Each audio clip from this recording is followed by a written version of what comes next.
Alright, man, we finna get into some Pooh Shiesty. Bro, let's go. Guys know, a few weeks ago, Pooh Shiesty got hit with a federal case involving Gucci Mane. And when the news first came out, it sounded crazy. Because this wasn't just a rapper getting arrested again. This was a rapper who had just came home, still had a name that meant something, and somehow nigga just got here. Damn, nigga. Bruh. How you gonna do all that shit and fuck up? Damn, bro. A few months later, he was right back in the middle of another federal case. But this time, the case wasn't over a random street situation. According to prosecutors, this all started over a business meeting, or so Gucci Mane thought. A meeting with Gucci Mane about Pooh Shiesty's record deal. Pooh Shiesty had of course been signed to Gucci Mane's 1017 label. Yo, what's good, chat? Y'all trying to get a good microphone like me, nice quality and all that, man. Y'all trying to play the game and all that, stream. Look, link is in the description. I'm trying to hook y'all up on deals. For years, but according to prosecutors, he wasn't happy with the terms of his deal. So Gucci Mane traveled to Dallas for what was supposed to be a conversation about the contract and possibly Pooh Shiesty getting released from it. But once everyone got to the studio, things took a completely different turn. Gucci and his security team were inside the studio waiting for the meeting to start. Pooh Shiesty was there, his father was also there, and then rapper Big 30 was there, and then several other men allegedly came into the building through a side entrance. So what was supposed to be a private business conversation started looking like something way more serious. At one point, Pooh Shiesty and Gucci Mane went into a separate room to talk about the contract, and then Pooh Shiesty pulled out paperwork and tried to get Gucci to sign that paperwork so he can get released from his contract. And then later on, Pooh Shiesty grabbed an AK style pistol and pointed it at Gucci Mane while demanding that he sign this paperwork. Now these are of course, hey bro, you better let me out this motherfucking contract, nigga. I ain't paying, motherfucker. Let me out this motherfucking contract before I pistol whip your ass, bitch. Give me this motherfucker. Allegations. Bro. It's a federal case. However, Pooh Shiesty has not been convicted in this particular case, but prosecutors are saying that Gucci Mane was forced to sign the paperwork at gunpoint and that someone recorded him saying he was releasing Pooh Shiesty from the contract. That's obviously not how things work, but this is what he did. So legally that doesn't do anything in this case, right? Somebody signs a contract while a gun is pointed at them. That's not a real business agreement. That's coercion. And this is when our conversation about Pooh Shiesty's record deal came into the equation. Because if Pooh Shiesty really had issues with his contract, that part by itself isn't crazy. A lot of artists, but specifically rappers, go through that. They sign when they're young, they sign when they're hungry, they sign before they fully understand what ownership, publishing, advances, recoupment, and all of that. That's why you gotta like hire, you know what I'm saying, somebody that can read over that contract, man. You can't just be thirsty, like, man, that's 100 million. Oh shit. Or you know, not even 100 million, like some big money you never seen. You like, damn, oh shit, folks, we rich, folks. I just gotta do folks, all I gotta do is sign my name. I'm finna sign my motherfucking Give me my money. Bro, your ass broke as hell, bro. Broke than a motherfucker. The faster you got that shit, it's the fastest way you gonna lose that shit, bro.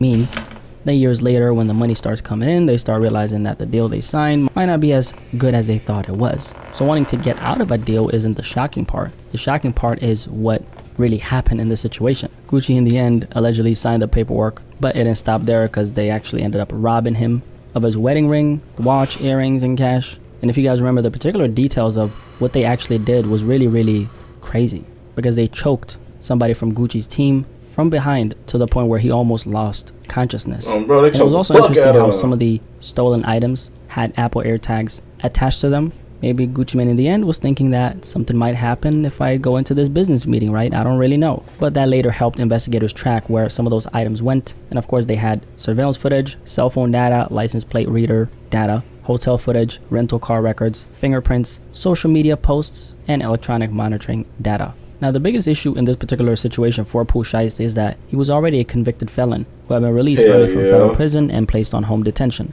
Back in 2022, Pooh Shiesty was sentenced to 63 months in prison after pleading guilty in a firearms conspiracy case. So by the time this Gucci Mane situation allegedly happened, he was already under federal supervision and wearing an ankle monitor. They got them grills in his mouth though. Shit, that nigga got a mud shot with his grill.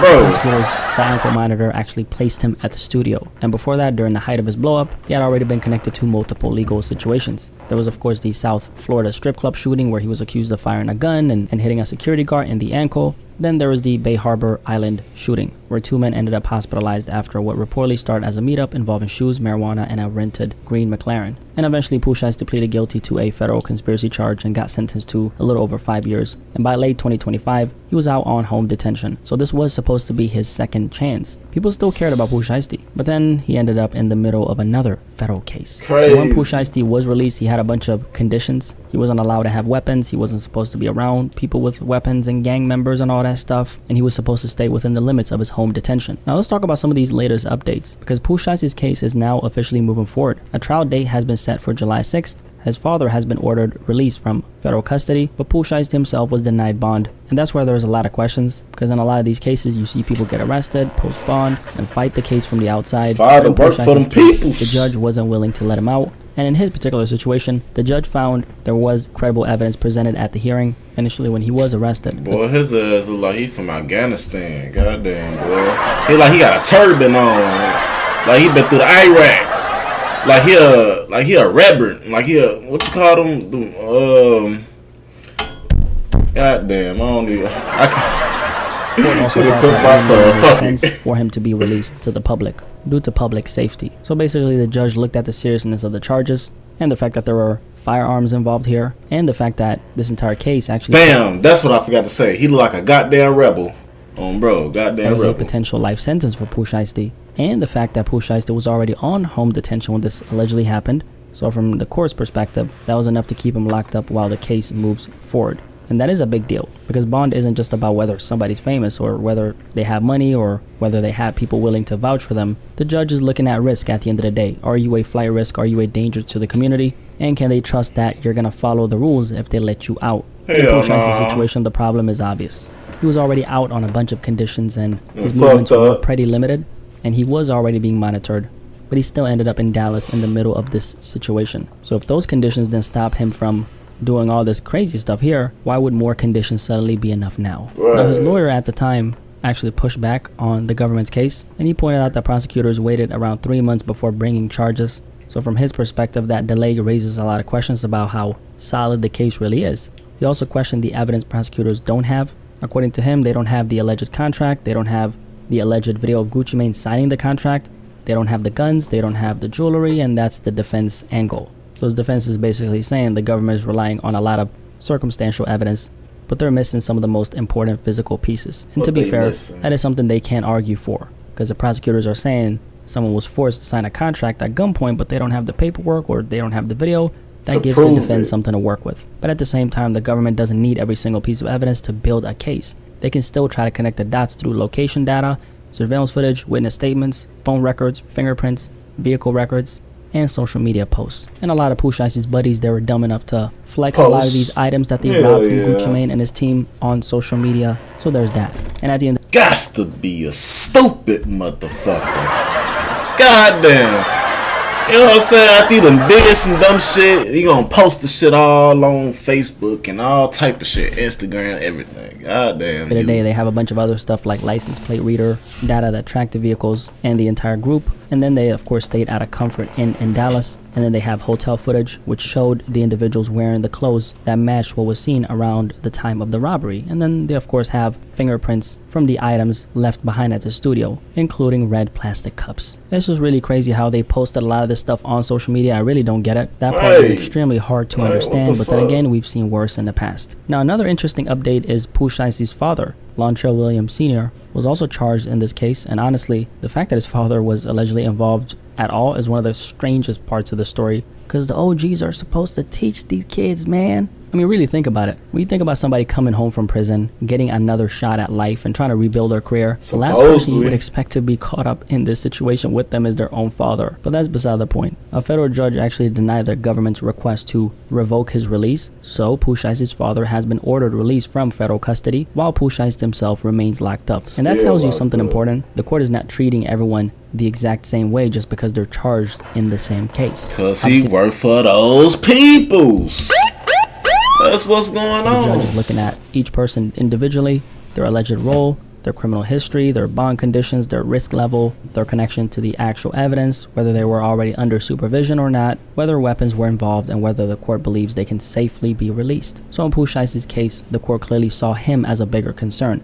And that's why his father being ordered released doesn't mean the case is falling apart. It just means that the judge looked at his father's situation differently than Pooh Shiesty's. So the court is obviously not treating everyone the same exact way here. It's really crazy how Pooh Shiesty literally had everything. And then after getting a second chance at life, basically, he ends up with another federal case that could potentially take everything away. And when it comes to exactly why he did it, we when all he know say everything, nigga, everything, motherfucker, everything.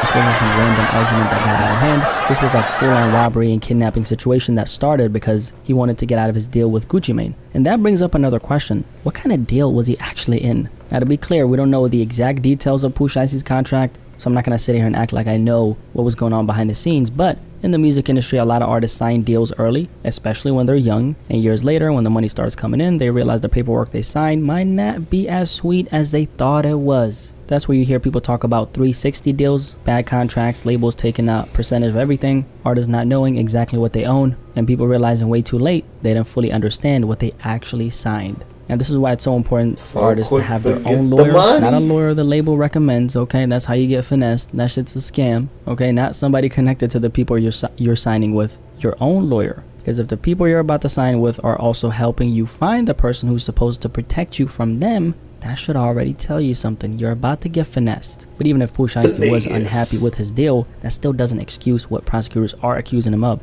At some point, you have to handle business like business. You get lawyers, you negotiate, you take it to court, you fight it properly. What you don't do is pull up with a bunch of goons, pressure somebody into signing paperwork, and turn a contract dispute into a federal robbery and kidnapping case. That shit's crazy. Because even if you feel like you got finessed, once you respond like that, you end up making your own situation 10 times worse. That nigga, I mean, if you really... That nigga so tied up into the streets, man. Like, that's all he know. Like, man, like, shit, I'm finna just get it like, you know what I'm saying? Get it like how it is, bro. Like, I tried to be nice to this motherfucker, and he ain't want to just write the, you know what I'm saying, pen on the paper. He ain't want to just do that. So now I got to smack his ass up, choke his motherfucking peoples, and then pistol whip this other motherfucking nigga right there that's standing right there. And then you better sign this motherfucker contract, and you next, motherfucker. Bro. That's what happened, chat. Think about it, Gucci Mane still right now, even after all this, he still owns Pooh Shiesty's work. Or should I say a part of his work. So all that FDO money, well, that's going, or part of it's going to Gucci Mane, okay? So really, in the end, it's like he didn't really get what he wanted anyway. So basically, all the shit that he did was for absolutely nothing. I mean, is it really worth it to have your freedom restricted and now you can't run up a bag in the outside world and make a bunch of moves? And that's what this story really shows. That street mindset and mentality can get you noticed. It can help you feed into a certain image that you might be trying to build. And it can give you a certain edge from a certain perspective, right? But when you bring that same mindset into business, it can destroy everything because business has its own kind of ruthlessness. And I remember 50 Cent actually explained this perfectly in an interview. He basically said there are people in the business world who are way more ruthless than people in the streets. There's more ruthless people in the business world than in the street. You know, like they just have subtlety to their tactic. How they do things is more, you know, it's not confrontational. They just don't do it with guns. They do it with paperwork. They do it with contracts. They do it in a suit and tie. And that's the part a lot of people don't understand. The business world can rob you too. But the difference is if someone robs you through a contract, you can't respond like you're still in the streets. Right. You have to be smarter. You have to build a team. You have to learn the game. You have to put people in positions to protect you. And that's why a lot of artists mess up. They might get the money, they'll get the fame, and they'll get a bunch of people around them, but they still don't really have systems in place to protect themselves. Right. I remember hearing something about Taylor Swift, where it's been said that she basically has people watching over the people she hired. And that might sound extreme, but it makes a lot of sense. Because once you reach a certain level, it's not enough to just Hell yeah. Shit, I would do the same shit, man. Shit, you motherfucker might just rob you and shit, steal your money. Hey, watch over that motherfucker. You know what I'm saying? I have motherfuckers watching over that motherfucker, the motherfucker watching over that motherfucker, over that motherfucker, and over that motherfucker, and over that motherfucker. Bro. Motherfuckers just gonna be watching over motherfuckers. Bro. And I hope everything is being handled properly. You need lawyers. You need checks and balances. You need people who can catch problems before they turn into bigger problems. Because if one person is watching the money and another person is checking that person, now you're not just trusting one person with your entire business and livelihood. You're building a system. And that's what a lot of artists don't realize early enough. But then again, it's really hard to realize it when you're in it. So the streets might teach you how to survive pressure, but business teaches you how to survive paperwork, because in business, you're not always going to get the deal you want. You're not always going to feel like you got treated fairly, and sometimes you might even feel like somebody played you and finessed you. But even then, you still have to handle things as professionally as you can. If you're going to be ruthless in business, be ruthless with that paperwork. Be ruthless with lawyers. Be ruthless with your strategy, not threats, not coercion, not kidnapping allegations. And that's why a lot of people don't like doing business with people who have this type of mindset, not because they come from the streets. The issue is they don't know how to handle conflict without taking it there. And even if Pooh Shiesty somehow beats this case, there's still another problem, which is his reputation. Because in music, and honestly in business in general, right, your reputation is everything. If people are scared to do business with you, they're not going to say it publicly. They're just not going to make that call. They're not going to meet you. They're not going to invest in you. They're not going to take that risk of working with you. And that might be one of the biggest consequences for Pooh Shiesty here, aside from the fact that he's now inside a cell with other men. And then it's on top of that, like, Dirt, you know what I'm saying? He was the only motherfucker that could have did something for him, but that nigga locked up right along with him. So shit, they all fucked up. They all fucked up, chat. Even if he ends up walking away from this legally, people in the music industry are still gonna look at his situation and ask themselves one question: do I really want to be in business with somebody where a contract dispute could allegedly turn into this? I mean, who the fuck actually wants to be held at gunpoint? That doesn't sound like a shit. Well, don't cheat a motherfucker out their money then. What the fuck? What you mean? Do good business. It won't be like that. Thing. And a lot of times too, situations like that can turn into somebody losing their life. That's why they're so dangerous. And that's why Pooh Shiesty is facing life in prison here. Also, he was a convicted felon, and he did this in Texas, which is basically the worst place to commit any crimes, because they gon' hold you. Man, look, check it out. Gucci Man knew what the fuck he was doing. He like, yeah, go ahead, sign that motherfucking deal. Got something for his ass. No, yeah. Sign right there. Yeah. Thank you. Bro, he knew what the fuck he was doing, bro. If you want to up the K, don't do it in Texas, because they don't play. Really random, but I think if every place handled crime like Texas does, the world, I think, would be a better place. That's what I think. But what do you think? And that's why this case is so damaging. It's not just about prison time. It's about trust. It's about reputation. It's about whether people will ever look at him as someone they can safely do business with. So the trial date for this particular case... This look like a long lost street nigga, boy, a street soldier this came out the desert and shit, bro. Has been set. His father has been ordered released. Pooh Shiesty himself is still locked up. And as more updates come out, I'm of course going to keep you guys updated. But as of right now... Man, that nigga fried. That nigga got about 30 years. Bro, chat.